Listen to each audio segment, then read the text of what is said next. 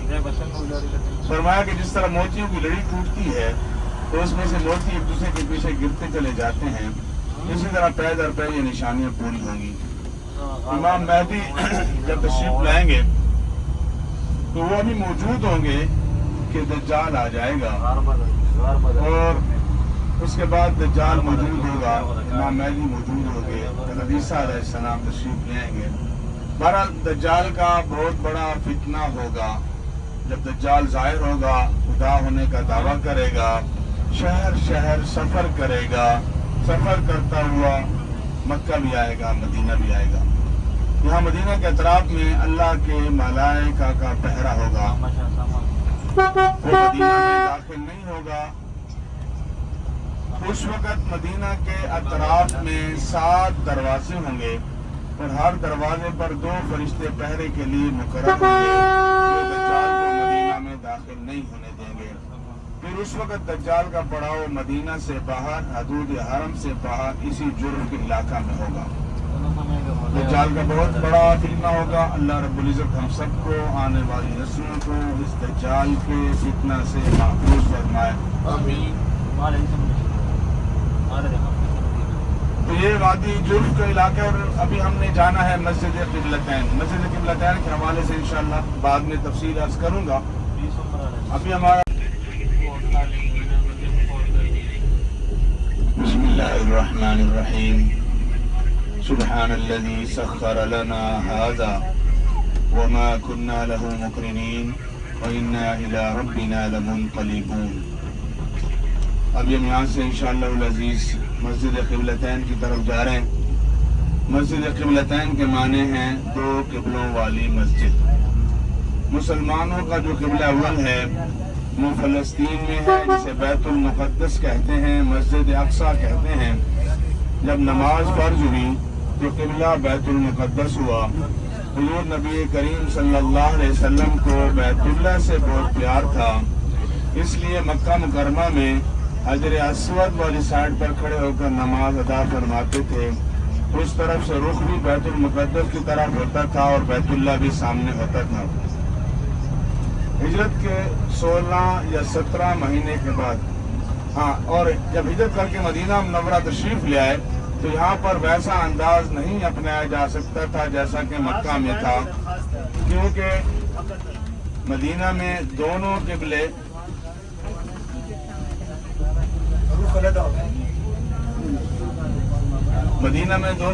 مخالف سمت ہو